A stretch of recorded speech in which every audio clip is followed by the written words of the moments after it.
Hello everybody, it's Fiona Hooper here saying good evening, good morning, good afternoon, whatever time of day it is wherever you are, or if you're watching it on replay. Welcome everybody, great to have you on board, and looking forward to another show about the poetry of painting. So this week I am going to be joined by Markey Mark Symmonds, talented poet who's been on the show several times before. Always a pleasure to have him back on. So let me just bring him onto the stream. Hi, Marky Hi, Mark. How are everybody. you? Hi, Fiona. How are you Yeah, I'm doing? good. I'm good, thanks. I'm really Good. good. Good. So, You've been doing much poetry lately, and not a lot. I've had to cancel a few things. I've had a few things going on unexpectedly, so I've had to cancel a few gigs, etc. But the live stuff was really starting to take off. So, not been doing so much Zoom. But I might yeah, end up doing a bit of Zoom for a while. But yeah, I'm still writing bits and doing bits and pieces. Having a bit of a quiet time, I think. yeah. Things got a Well, bit hectic. sometimes it's good just to step back a little bit sometimes and chill a bit. So yeah, Yeah, I think it is, recharge and I the think batteries. I think sometimes as well it's nice to just wait for some inspiration to come along. Yes. Because not everything can inspire you, and it's a lovely time of year actually. So I love autumn. I Yeah. think it's the best time of year. The beautiful colours of trees Oh, and that is unbelievable. And so absolutely. I really kind of enjoy this time of year. Yeah. So, and again, that'll inspire me to write a few pieces. So, Mm. It's even things like the smell of the damp leaves as they've come down. It's just the whole thing about autumn, the scent, the look, the colours, the yeah, the crisp mornings. Not quite crisp morning this morning. It was yeah, about damp and dismal, but when you yeah. get those wonderful crisp autumn mornings and the light so clear and the Yeah, colours of the leaves still, and yeah, fantastic. it So is, and it's a beautiful sight.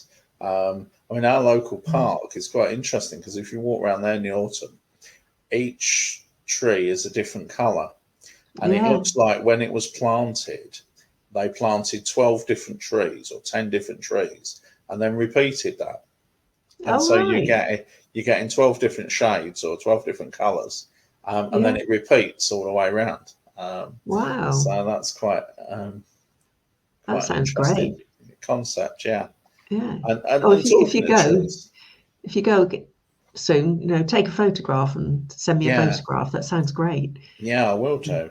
And talking of trees, I mean, it'll be interesting to see um, the kind of the relevance of the planting of trees for climate change. I mean, we're Mm, supposed to be in this country. There's supposed to be a mass planting to celebrate the Queen's birthday, mm, um, yes. and that and I just I was reading the paper the other day, and it kind of struck me that we want to plant all these trees, and yet we don't have any hesitation in putting concrete on land, um, Mm, and building lots and lots of, houses and warehouses on yeah. land that we could actually be foresting, and putting lots and lots of trees on, Mm, and that. So, absolutely. Yeah. and And I was preaching touched to in the the week. converted.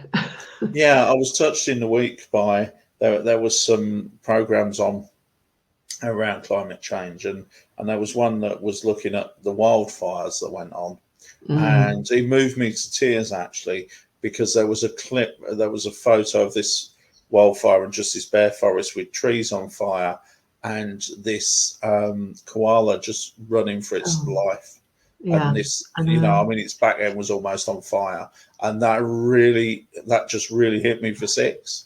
And I thought, Yeah. if there's an image that captures what this is about, it's that, you know. Yeah. But Absolutely. yeah, Yeah. Well, we yeah, might come back to that after we've done the poems and maybe talk about that some more as well, because yeah, it's yeah, a subject that's very close to my heart, definitely, and what I'm trying to portray in my art as well about the beauty of the natural world. So, yes, yeah. but I'm dying to hear your poem. So, first of all, I'd just like to invite everybody to feel free to make comments, ask us questions, and join in. And so this week, we put the painting on the screen, so I don't forget to do that. So this week we've done poems, or we have poemed this painting, new verb there, and it's called Of Sand and Sea. And this is one, it's in oils. It's actually only 10 by 12. It's on the wall behind me as well. And it's one that I painted. It's actually from a trip that I did to Norfolk, although certainly my poem doesn't limit it to being a poem about Norfolk. And I don't think you knew where it was anyway, Marky Mark, because we haven't discussed it at all. So it'd be really interesting to hear the different takes on the painting as well. So would you like to go first and read us your poem, Marky Mark? Yes, yeah.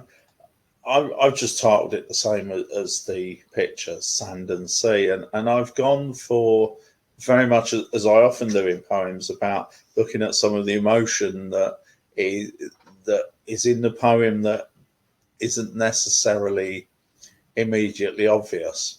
But there's a lot of symbolism within the pictures, and this has some quite interesting symbolism in.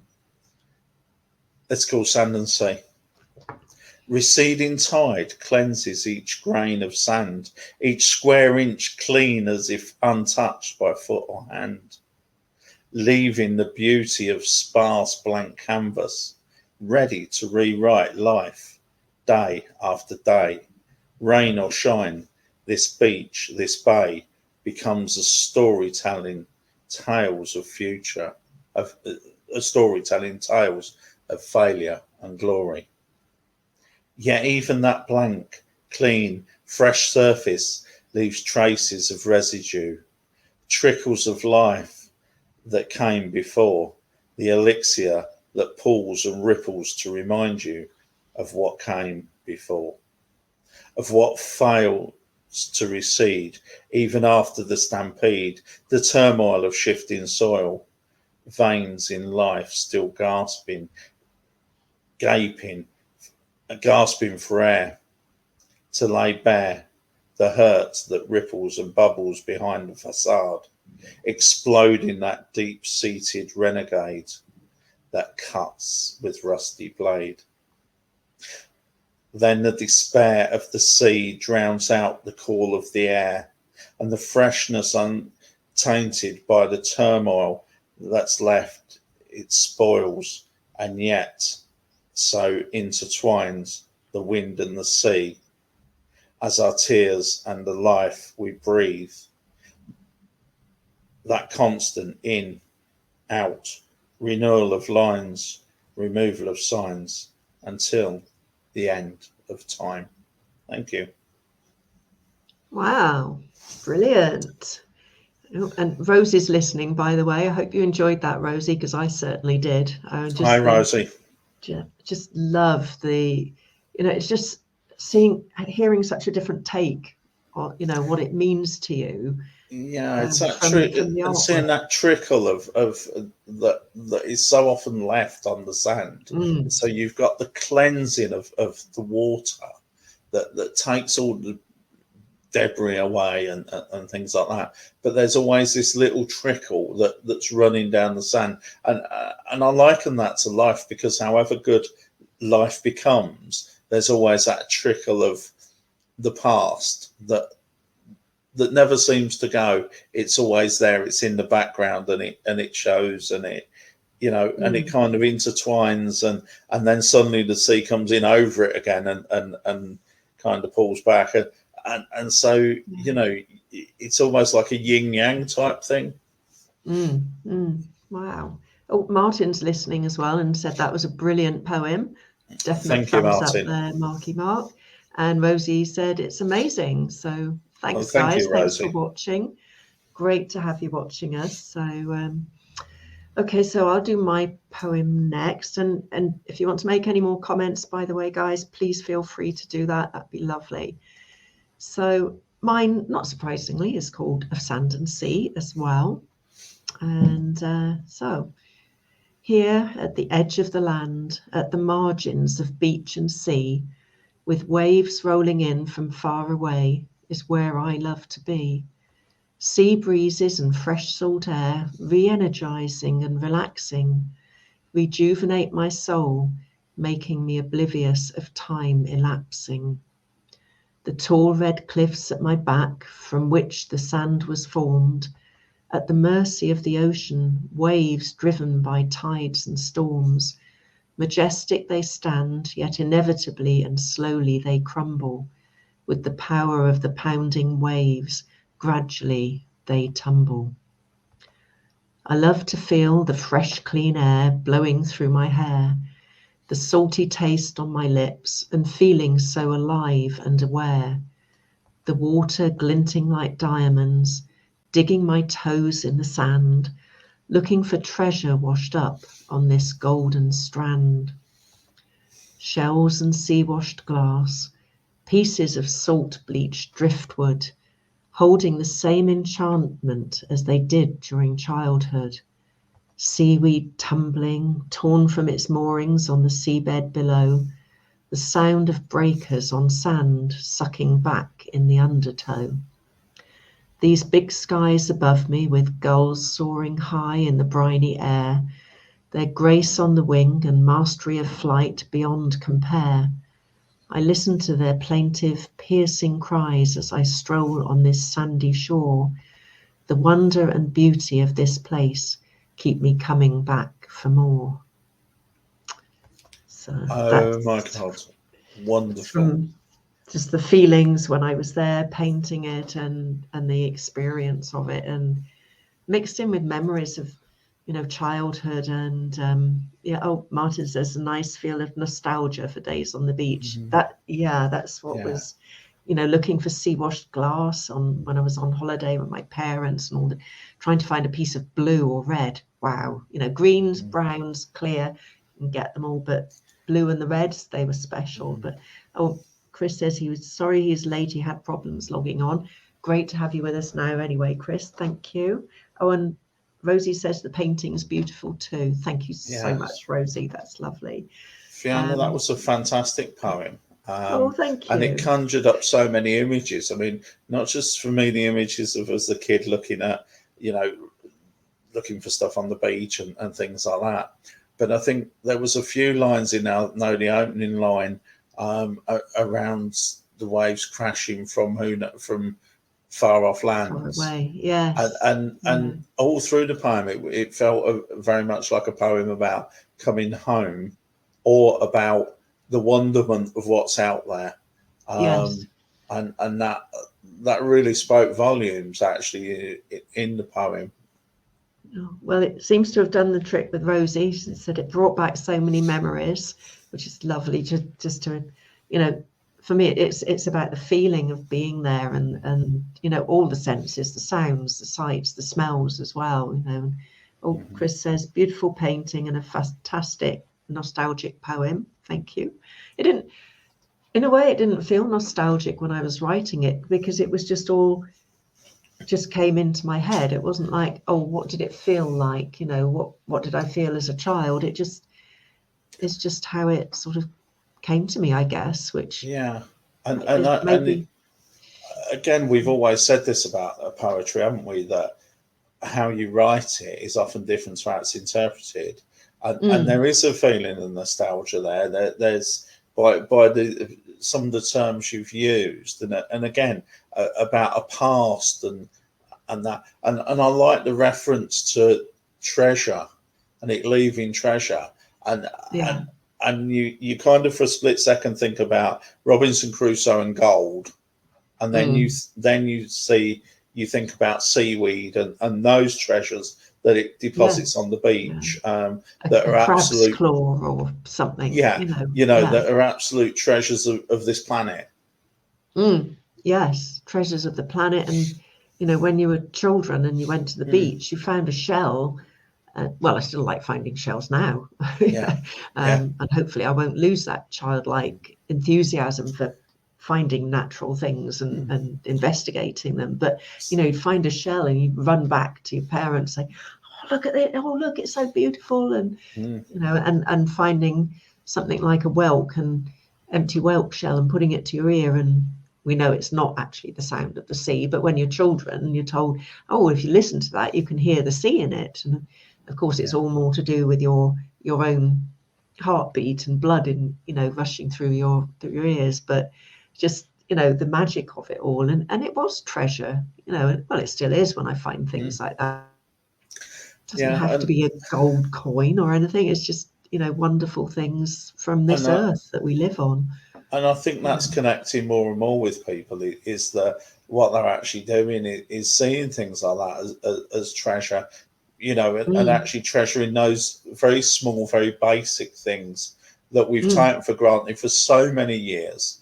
And now people are starting to think, hey, this is something I should treasure, because, it's something special. It's something, if you look at a child on a beach, especially a very young child, right, they will play for hours and hours and hours just with sand and what they can find in rock pools and, laying around on the beach and things like that. And they will play with hours because they're discovering all that, their world that's around.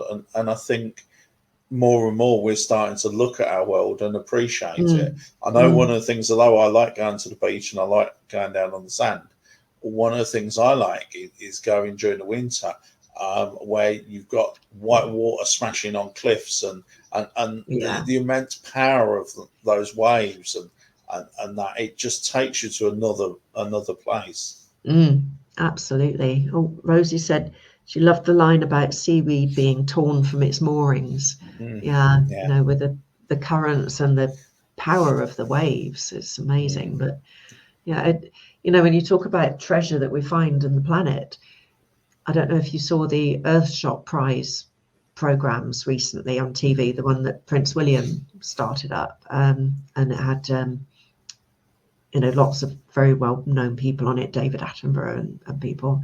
And certainly in the first program I saw, there was a guy who used to earn his living by fishing and selling the fish from the river where he lived.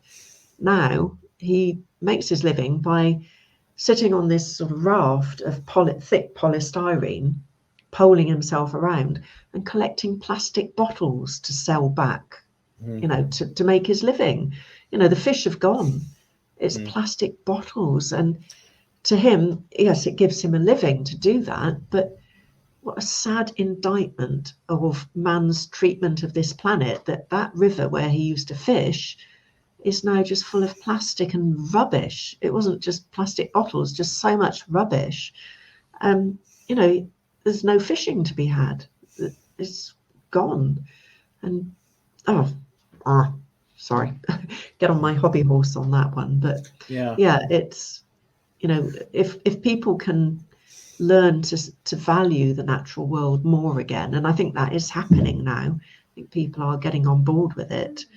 I think that helps us stand more of a chance of achieving the goals and stopping the planet going into destruction mode, So, because it's not just about humans, it's about all the other life on the planet, Absolutely. So, and much of that life in the sea that's been killed off over the years. And that's sad. And then, there's other effects like, where we're getting mass beaching of whales and things like that. And they're not sure what's happening there, whether that is a natural phenomenon or whether that's actually to do with signals that are being sent under the sea and things like that. We just don't know. We don't know what effect we're having on those. Now, the Darwinists would say, well, those species will adapt or they'll die out. I'm not sure. I'm not sure how you adapt if you're an orangutan and your rainforest is destroyed. No. So that we can have palm oil. Yeah, and it's also changes happening so quickly as well. Whereas, in the past, change happened gradually and more slowly, unless it was the meteor that resulted in the, wiping out the dinosaurs. But that was a natural event that we couldn't have done anything about, even if we had known about it or been around then, which we weren't, obviously. But this is happening so quickly. It You know, is. that And species they haven't got time to adapt before they're extinct, you know. yeah, and So, I think the problem is that we've gone so far down this, profit route and becoming successful and wonderful, developed countries, and now we're reaping that. And what's quite interesting is that other countries that are starting to go that route, China, etc., that are really going through industrial revolution at the moment, are doing no different to what we did during our industrial revolution, where we burnt huge amounts of coal and fossil fuels and found gas and whatever, and yeah, that, and actually the facade of e-commerce is in some ways very difficult, because everything you do will impact on the planet. Now, just having battery operated cars is great, but the highest supplies of lithium to make the lithium batteries is actually under the desert in Iraq. Yeah. So, who gets there first to mine it? Yeah. But you've still got to mine it. You've still got to dig the planet. And is it right that we do that? And is it not right that a group native to that country shouldn't benefit from the wealth of that? Absolutely. We'd benefited from the wealth of other countries as well in the past, and Chris says he thinks it's time the human race realizes we have no more rights than any other species. Absolutely. No. Absolutely 100%. In fact, I think we've got less rights than a lot of other species now because of what we've done. If you eat seafood, because of the way the plastics break down in the ocean, some of them do at least break down into tiny little particles that get eaten or ingested by the fish and the animals, and it gets into their flesh.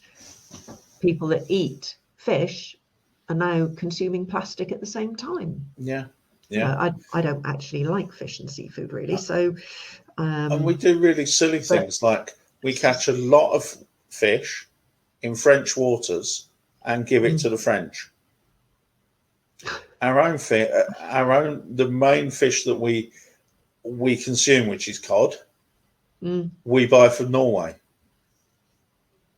How crazy is that? We have some of the richest mackerel waters in the world, and yet most of that we export. I mean, that's just crazy. That is just ridiculous. That we're not eating what we eat. About 2% of what we catch. The rest of it gets sold, and that's ridiculous. That really is a crazy situation to be in. But again, there's this big debate between plant-based food, animal-based food, and things like that, and it's the jury's still out on it, because there's some big research going on. There's about 10 projects going on up in the north of the UK, where they're looking into what happens if you go purely plant-based or purely meat-based, and what happens if you have a mix. And what seems to be clear is, if you go one way or the other, you actually really adversely affect the ecosystems. If you haven't got cattle and that grazing and running around, it affects the ecosystem of the plants. Well, going back, if you've just grown a plant-based diet, you've got nothing to disperse seeds. You've got your ecosystem is very different. Yes. They think probably the best way might well be to have forested areas, like would have happened hundreds of years ago, where you would have large forests and your pigs, cows and sheep would run around in there, and you go and fetch them. You go and catch them. Yeah, I mean, the thing is, going back, way back, there used to be smaller fields. Fine, we could do it with bigger fields, but Rosie says we need to be less darn fussy. Yeah. But they rotated the crops and things, didn't they? You know, and the graze. So it'd be grazing for 1 or 2 years or what, however long, and then it would be, you know, like potatoes or something, or it would be wheat, or it would be cabbages, and they would rotate it all. So the ground was getting different usages and different, you know, inputs from animals and whatever, and much more balanced, and also cycling things. So not just having buying too much of something, we don't need it, you know, just having things that can then be cycled back into the environment again. Look, you know, I mean, electric vehicles are nothing new. We had milk floats that were electric, that delivered milk in recyclable bottles. We took bottles of pop when we finished with them back to the shop. You got 20p, they were sent off, they were cleaned and reused, right? Okay, admittedly at the time we were also stuffing huge amounts of fossil fuels into the air, right? But we had this recycling mentality, right? If you fell over and you made a hole in your clothes, particularly kids, you could buy patches and you would sew the patches on the knees, and they were all sorts of different cartoon characters and stuff like that. You know, you had a guy come round, the rag and bone man, who would come round and he would collect any old clothes and stuff like that. But he would also have a knife sharpener on, and he would you'd take your knives out and he would sharpen your knives. You could go out to the ice cream van with a dish, and he would decant ice cream straight into the dish for after your Sunday dinner. Yeah. So we did all that. Yeah. And all that's gone. Yeah. I mean, to be fair to people back in the Industrial Revolution, they had no idea what they were doing was going to cause harm to the planet in that way.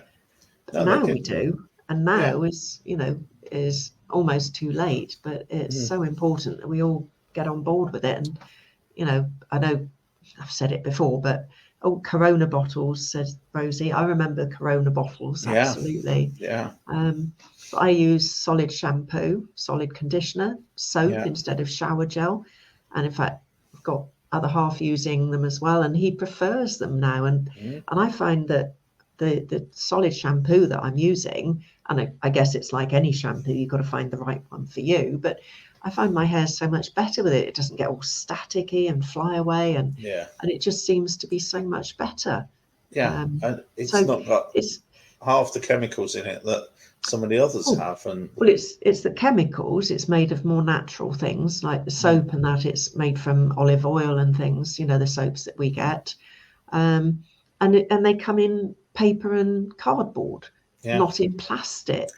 You know, so it's a win-win, really. You know, it's you know, to be honest, my skin seems better for using the soap instead of shower gel. My hair really likes it. So they're not difficult things to do. You know, if we all made small changes, you know, I know we need to make big changes as well, but if we all make small changes, that's going to add up, isn't it? You know? And you know, there are some very significant things that can be done that will make big impacts overnight. You know, and I think, you know, we should do them. I think the government that stands up and says, right, this is what we're going to do, and from 8 o'clock on Monday morning, we're doing this. Is going to be a government that is going to take the agenda forward. But until any government will stand up and will say, we are going to do this from now, they're too frightened. They're too frightened of business. I mean, what a business. There are so many business opportunities out there at the moment to make money out of being green. And yet businesses are just focusing on how they can just offset carbon. How they can still go about their business and make it look like they're green. You know, how many of these businesses are looking at, actually, it's time we went green. Let's look at the business case for this and let's make some money. And the thing is, it's not about offsetting. That's okay. But what we really need to be doing is net zero. So we don't we're not still producing the stuff and then offsetting it. We're not producing it in the first place. So absolutely. That's where we need to get to. And hopefully these lovely places that inspire my paintings and which I want to capture and create the paintings to bring pleasure to people and remind them of the beauty of nature, and hopefully inspire them to get on board with this as well. I just hope that they're still going to be there for people to enjoy the actual places, as well as the paintings. Well, when you look at that painting tells a million tales, and one of them is about recycling, about how the water day in, day out just recycles what's on the beach and off again, and recycles and off. It still corrodes, it still causes problems, but it recycles every day. It comes, it cleans, takes things away, and it recycles. But it's also it's natural things. Yeah. It's rather than plastics and That's things right. that do harm to the environment. So yeah. Well, Marky Mark, I hate to say it, but we're about up to our time, which is amazing because it feels like it's been about 5 minutes, as it normally does on these shows with the fantastic guests that I have on, yourself included, obviously. So sadly, we'll have to continue another time. But in the meantime, just to let people know, if they're not on my VIP mailing list, if they'd like to sign up, I will be sending out a newsletter quite soon, probably about a week or so. And if you'd like to receive that, I only send about 1 a month, occasionally 2 a month, so it's not a lot. Please do sign up at www.fionahooper.com. And hopefully, well, thank you all for joining the show anyway and making comments. And Martin says, thanks for 2 fabulous poems, a wonderful painting, and an interesting and thought-provoking chat to listen to. Thanks so much, Martin. That's lovely. Thanks everybody for watching, whether it's live or on replay. Thank you again, and hopefully see everybody again next Wednesday, 7 o'clock UK time, when I am going to actually have 2 poets joining me for a change. Chris says, very thought-provoking show. Thanks. Great as always. Thank you so much. So hopefully see all of you again next week. Rosie said thanks to both of you. Thank you, Rosie. Rosie. And in the meantime, stay safe, have a good week, and I say thanks for watching. See you soon. Take care, everybody. Bye from me. Bye from Marky Mark. Take care. Bye. Bye.